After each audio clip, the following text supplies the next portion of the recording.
Assalamualaikum warahmatullahi wabarakatuh. Perkenalkan, saya Linda Juwita, calon guru penggerak Angkatan 10 Kabupaten Ogan Ilir dari SMP Negeri 2 Pemulutan Barat. Pada kesempatan kali ini saya akan mempraktekkan praktek coaching untuk memenuhi tugas demonstrasi kontekstual modul 2 IP 3.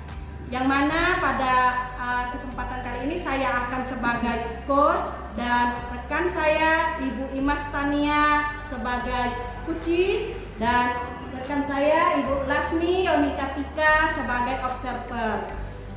Oke, berikut adalah skenario praktek coaching kami. Assalamualaikum warahmatullahi wabarakatuh.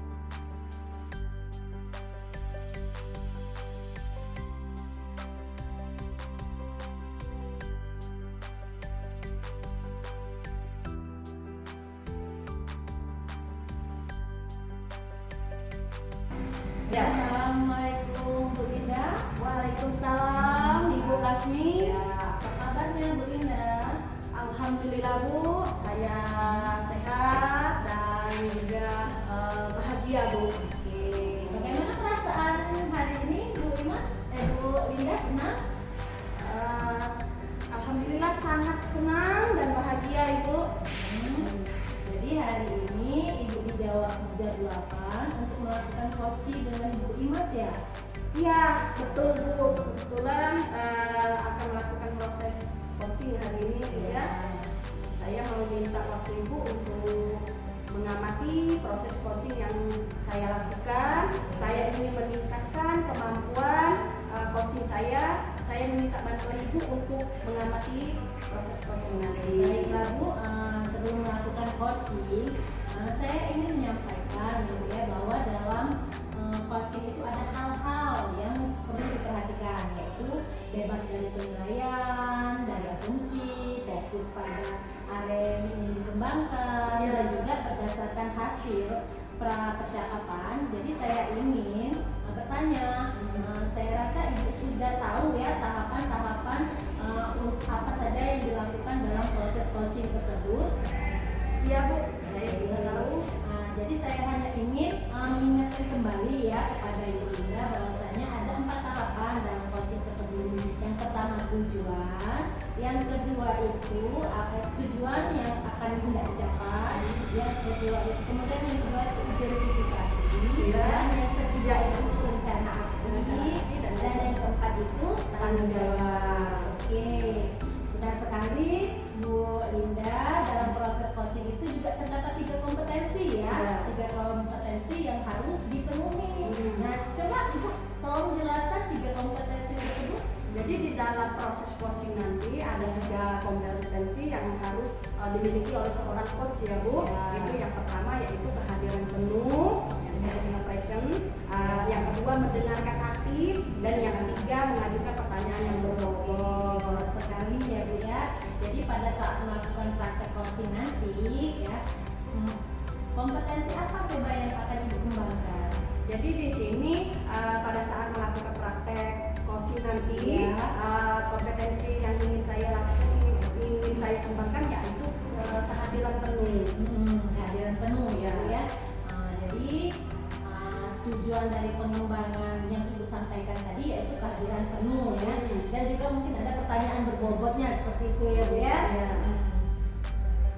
Saya ingin mengembangkan kompetensi kehadiran penuh dengan harapan dapat mengiring coach saya Ibu Imas agar berbicara dengan terbuka dan jujur sehingga dapat menemukan permasalahan, kemudian menggali kemampuan dari diri Ibu Imas tersebut untuk mencari solusi atas masalah yang sedang dihadapi serta mampu menyelesaikan masalah tersebut. Oke, ya dari tujuan pengembangan yang Ibu sudah sampaikan yaitu kehadiran penuh dan pertanyaan berbobot ya. Jadi begini Bu, indikatornya adalah dalam proses coaching nanti saya akan mendengarkan dengan aktif apa yang disampaikan oleh Ibu Imas dan saya akan bisa menangkap apa yang menjadi permasalahan dari Ibu Imas tersebut dan apa yang bisa kita gali dari kompetensi dari Ibu Imas tadi dan mengajukan pertanyaan berbobot. Oke, jadi pada saat coaching nanti saya ingin tahu alur apa yang akan Ibu gunakan. Nah, jadi di sini pada proses coaching nanti saya akan menggunakan alur tirta Ibu, yang mana T itu adalah tujuan yang akan memancing Ibu Imas. Ibu Imas apa sih tujuan dia datang kepada saya, dan dia akan berbicara jujur. I-nya itu identifikasi, bagaimana saya menggali ciri-ciri apa yang sedang dihadapi. Dan R-nya itu rencana aksi, kira-kira rencana apa yang nanti akan Ibu Imas lakukan untuk kedepannya. Dan yang terakhir T, yaitu tanggung jawab. Nah, di sini tanggung jawab ini tidak serta-merta berlaku hanya pada saat sekarang ini, Bu ya, tapi dapat berlaku dalam jangka waktu yang lama. Baiklah Ibu Linda ya. Jadi Ibu Linda sudah siap ya untuk melakukan coaching ini. Selamat bekerja ya Bu. Ya Bu, insya Allah saya siap untuk melakukan coaching bersama Ibu Imas. Terima kasih Bu. Sama-sama. Assalamualaikum. Waalaikumsalam Ibu Imas. Perkenalkan kelas ini. Oh ini ya Bu. Ya Bu. Assalamualaikum Ibu Imas. Selamat siang. Selamat siang Ibu Linda. Bagaimana Bu? Apa kabarnya? Baik Bu. Ibu Linda, apakah saya tidak mengganggu waktu Ibu? Oh tidak Ibu Imas. Sebelumnya saya ingin bertanya. Sepertinya Ibu Imas kelihatan bingung. Ada apa ini Ibu Imas? Iya Bu. Jadi begini Bu ceritanya. Diskusi masalah saya Bu. Saya ingin meminta maaf karena saya mengganggu waktu Ibu sekarang. Oh tidak apa-apa Ibu Imas. Begini Bu, saya mau curhat ya Bu. Ya. Masalah saya karena saya pikir Ibu Linda bisa membantu saya Bu. Oh dengan senang hati Ibu Imas. Kira-kira apa yang bisa saya bantu ya Ibu Imas? Sebenarnya Bu, saya ingin mencari solusi pemecahan masalah yang saya hadapi Bu. Kira-kira ada solusi apa begitu dari Bu Linda gitu? Oh begitu. Kira-kira setelah diskusi ini apa yang ingin Ibu Imas harapkan? Ya, saya mengharapkan saya bisa meningkatkan semangat siswa dalam mengerjakan tugas dengan baik Ibu. Oh, masalahnya apa ya Bu Imas? Coba Bu Imas ceritakan apa yang sedang Ibu Imas rasakan. Mungkin saya bisa membantu Ibu Imas. Ya. Akhir-akhir ini Bu, ada beberapa siswa di kelas saya ya Bu.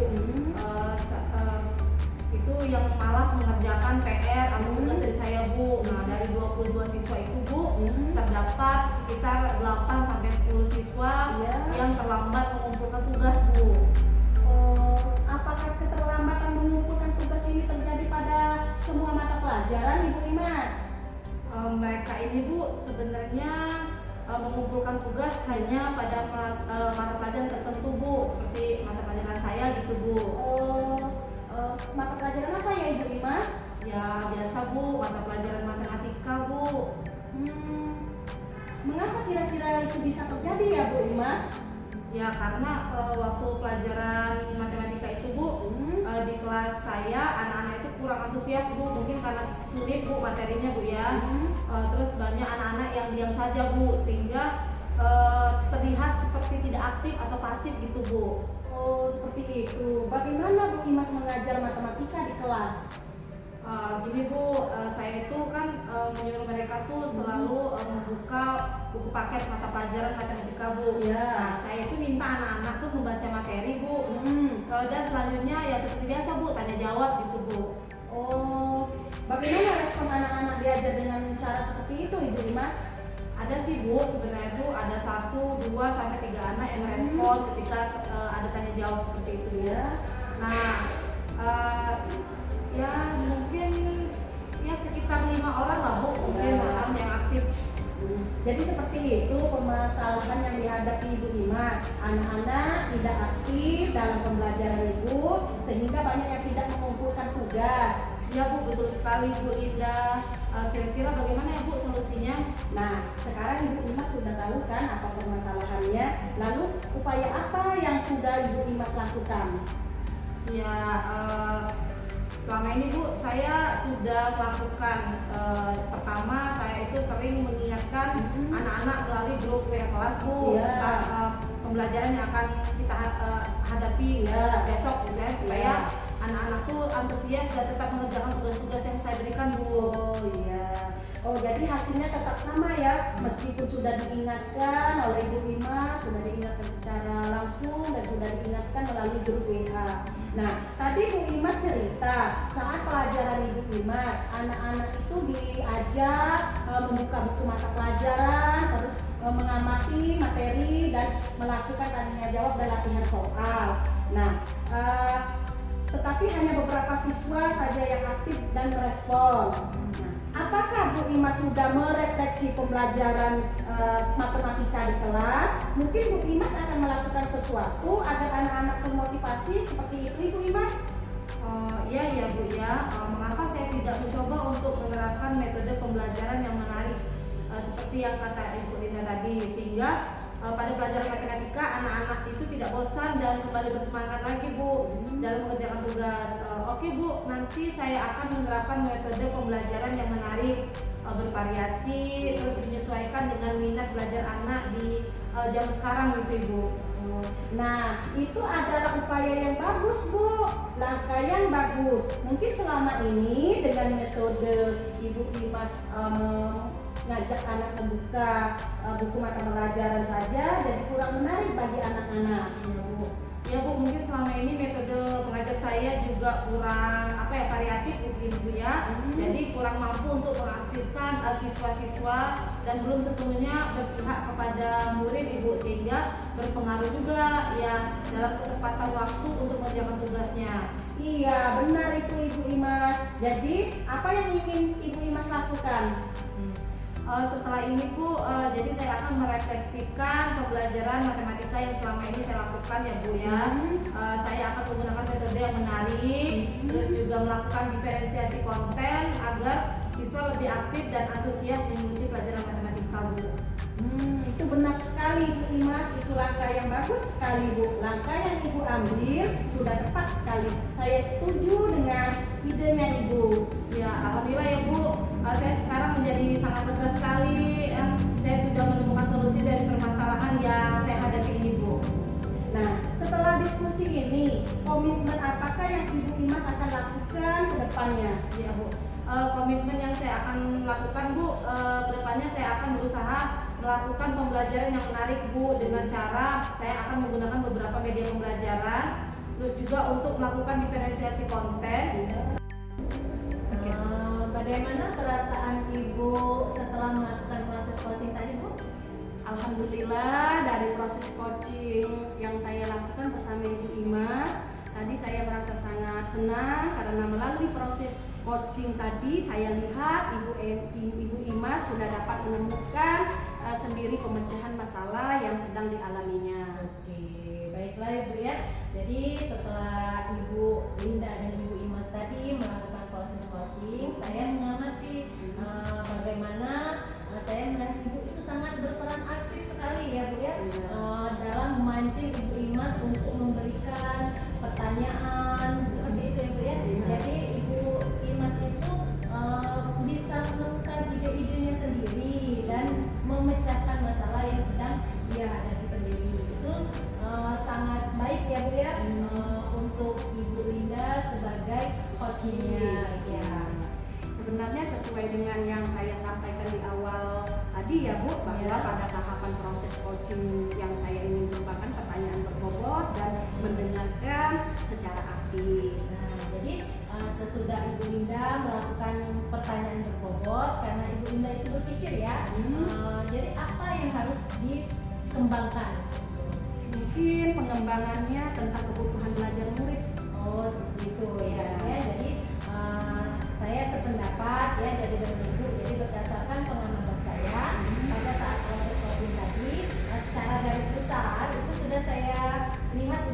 sudah semakin bagus ya Bu ya.